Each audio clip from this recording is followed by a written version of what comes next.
mainly concentrate on the Tide test in Brisbane, the first test of the series, which I'll talk about in a moment.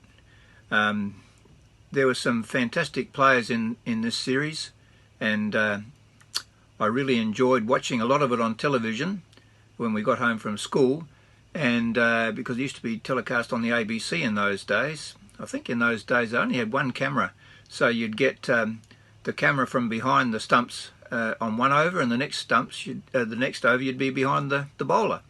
A lot different to how they have it all these days. But I love the cricket, and I did manage to get to the Adelaide Oval test match in that series, and my friend and I arrived just in time to see Lance Gibbs get a hat-trick on the Adelaide Oval, and that was a more memorable game as well. I think it ended in a famous draw, that one. So anyway, I'm now going to share some of this book. Here it is, the Calypso Summer, and I've got some tabs in here because I want to read some extracts from some of the things that the players said themselves. Right here at the start, I'll just share this with you. My mum gave me this book, and as all mums are, she said, "To dearest Jeff, to me you are my favourite cricketer. With all my love, Mum, happy memories, 15/12/2000. I did think about selling this recently, but then I looked at that and I thought, I can't sell this book. Anyway, it's a wonderful book about the Calypso Summer, and I saw the test match between England and Australia in Adelaide in about 1958 or 59, and that was pretty good, except that I wasn't all that wrapped in Trevor Bailey's batting. He was a guy that tended to bat all day for the Poms. But that was my first taste of Test cricket in the flesh, and this series that I'm talking about here was the second one. I'll just do a few quotes from different parts in the book, and you should get hold of a copy yourself. This is Sir Garfield Sobers, probably the greatest cricketer I've ever seen. The kind of cricket that was played on that tour, I don't think I've ever seen it played before or after. I don't think there will be another series like that 1960-61 series. On and off the field, we had a magnificent relationship with the players and the Australian people. Wherever we went, we were loved." Alan Davidson said he was Australia's fast bowler and one of my idols, and I used to bowl off of 15 paces, and so did he. I think he wrote a book called 15 Paces about his career. "To us, it was unforgettable. Out of all the series we ever played, there was never a series where there was such incredible cricket. Such was the significance of the series and its impact on the entire cricket world that Sir Donald Bradman, sought the approval of his board to create the Frank Worrell Trophy for future competition between the teams. The trophy was unveiled at an emotional presentation ceremony at the Melbourne Cricket Ground on the 15th of February 1961. It was Alan Davidson, left-arm fast bowler and a dashing batsman. It's interesting here,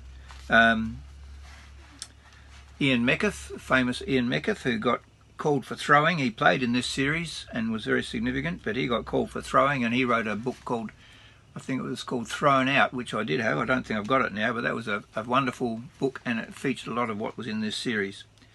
Ian Meckiff said this: "The West Indies really attracted the people and probably did more for cricket than any other side. The 1960s were characterised by change, with the very word becoming something of a mantra to the so-called baby boomer generation, that's me, in Australia. Again, the game mirrored moods beyond the boundary. Change in the Caribbean was profound, and Worrell's belated appointment to the leadership was made to a backdrop of great political and social activism as the fledgling West Indies Federation endeavoured to strike a chord of unity in the region. The reality, however, did not match the rhetoric, and after 4 years the Federation was disbanded in 1962. Here's a quote about this series from Dr. Barton Babbage. Who's he, you would say? The Dean of St. Paul's Anglican Cathedral, Melbourne. Seized upon the extraordinary popularity of the West Indian team to address wider issues during a sermon he delivered during the 5th and final test match at Melbourne. He said this: "It is a sobering and humbling thought that the West Indians, whom Australia welcomes as cricketers, would not be welcome as citizens. Their skin is the wrong colour. They may play with us, but they may not stay with us. It may be that the game of cricket will pave the way for more generous national policies. We had a White Australia policy then. If only we could cultivate the spirit of cricket in all our dealings, one with the other. It is not far from the spirit of Christ. See what else I can dig up here. So here's a little bit more about that racial side of things, which, you know, is still around today. We hear so much about racism. Jerry Alexander was the West Indian wicket-keeper. He said, there was an occasion when we were invited for lunch by a lady, and 3 of us went to lunch. She informed us that really and truly it was because we were VIP cricketers that she would have us in her house. But she would not have the Aboriginals in her house, black people in her house, because that was not the way she was brought up, and she would not feel comfortable. And there's quite a bit that is said about all that sort of thing. But this cricket series went a long way to changing a lot of people's perceptions, particularly of coloured people playing cricket, because they were fantastic and they won everyone's hearts. What else can I find you? I'm going to find you, I'm going to talk a little bit about the Tide Test. And I saw this tie. It was the first test in Brisbane on the 9th, 10th, 12th, 13th and 14th of December 1960. And inevitably the game's historians and commentators focus attention on Wes Hall's final over. I reckon I became a fast bowler because I watched Wes Hall. To me, he was the best fast bowler that's ever been. Maybe not statistically, but when he was at his peak in that tour, coming in, tearing in from a long run-up, he was incredible and fearsome. And he was never the same on the next tour, I think, because he'd suffered a bit of an injury in the meantime, but he was the epitome of fast bowling, in my opinion. After all, it is arguably the most fantastic over bowled in Test cricket. I don't know whether that is the case now. There's been a lot of Test cricket played since then. It should not, however, obscure the deeds of other redoubtable players who aided Hall in taking this match to rarefied heights, quickening the pulse of a nation. Now, I'm just going to share some of this here. They had some incredible players, and so did Australia.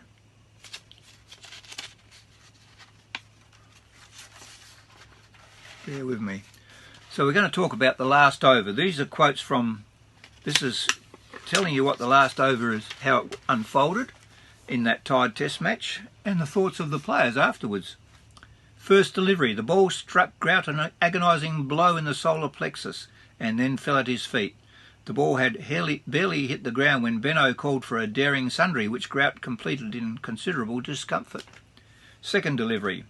Despite a strict instruction from Worrell not to bowl a bumper, Hall bowled a bumper.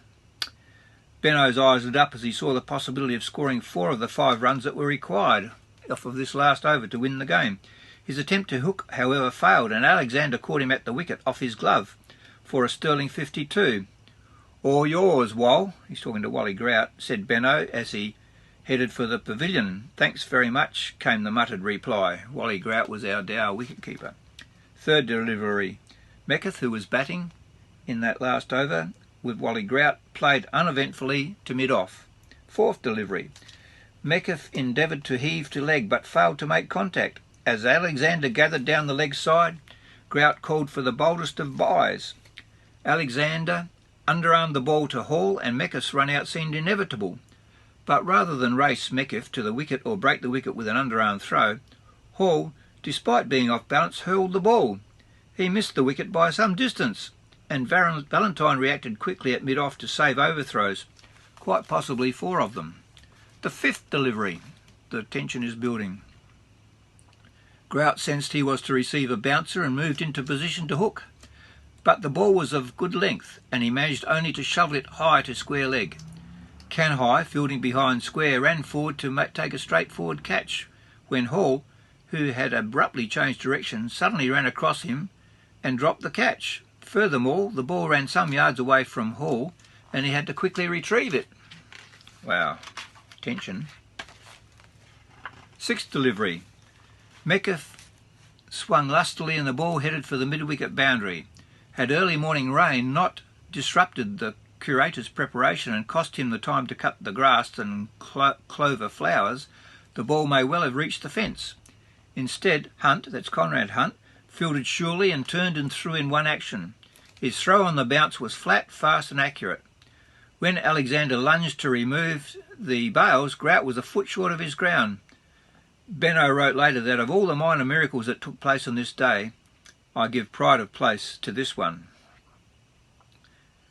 So he was out, and then Lindsay Klein was in. With the scores tied and 2 deliveries remaining, Klein tremulously waited for Hall. Lindsay Klein was a spin bowler. The ball was in line with the middle and leg, and Klein played it towards square leg. Solomon, renowned as much for his dependability as his supreme skills as a fieldsman, moved swiftly to make a clean interception, and with just one stump to aim at, threw down the wicket.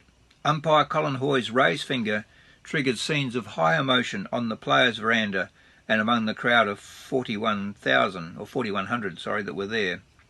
Many in the crowd jumped the fence and ran towards the exhausted players, many of whom were uncertain of the result. Meckiff was distressed, believing Australia had lost, and Rowan Canai ecstatic as at what he thought was an improbable West Indies victory. It was some time before all the protagonists realised they had created history. And here's some reflection from some of the players that were there. Alan Davidson: to be quite honest, I was dirty. Didn't like the result. Joe Solomon: as boys from the country, we would pitch marbles and try to steal mangoes by hitting them down. We had a good aim. Cammy Smith, their opening batsman: to look at the face of those who had to go in. Lindsay Klein: he was pale, pale, pale. I would have been too, facing Wes Hall. Rowan Canai: there was no doubt when Grout skied that ball whose catch it was. I was under it, waiting for it, when from nowhere there was a black arm over my face. Conrad Hunt: I sensed Meckiff was bound to have a go at Wes Hall, and at that pace, 90 miles per hour with the second new ball, it's bound to fly. So I quietly dropped back, which you should never do on a cricket field, never move before a captain moves you. I knew my one chance of getting him on the third run was to throw to Jerry Alexander.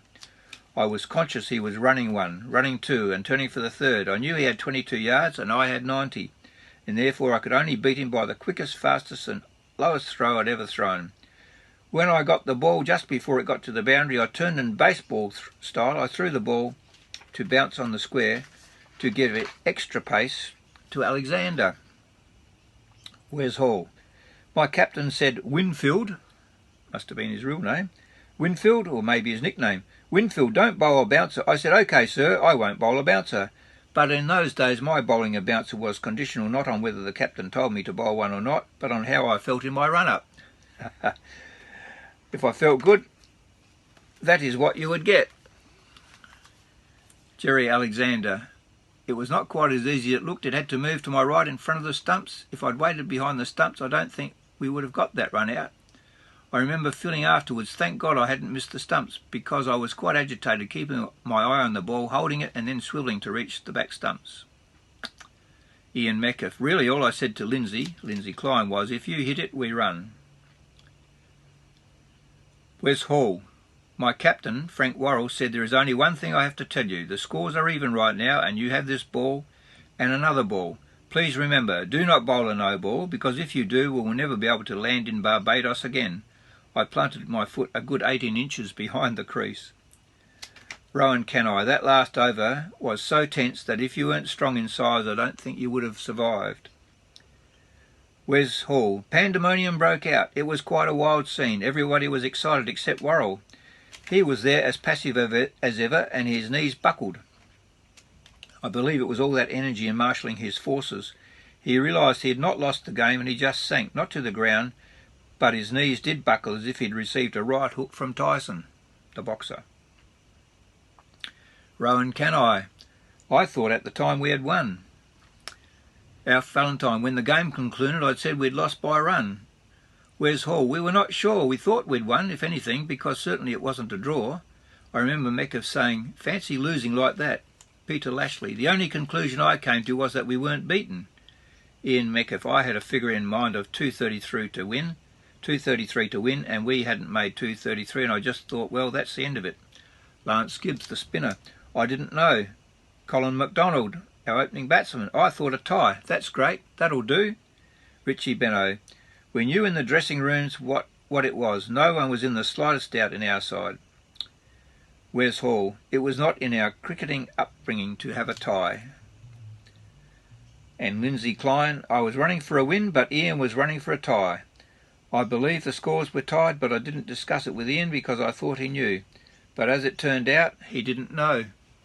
Anyway, they go on and on. It was a fantastic series of cricket. And let's hope that we can have another series of cricket between the West Indies and Australia like that. We've had games like that between South Africa and India and some of the other countries. And it's a great game, cricket. So probably this will go to air tonight or shortly on YouTube. But enjoy the rest of this current game in Adelaide and the rest of the series. And good luck to both teams. I'll maybe post a few of my cricket photos from my archives of matches between Australia and the West Indies. It's probably the last time they played on Adelaide Oval. Actually, I've got some shots.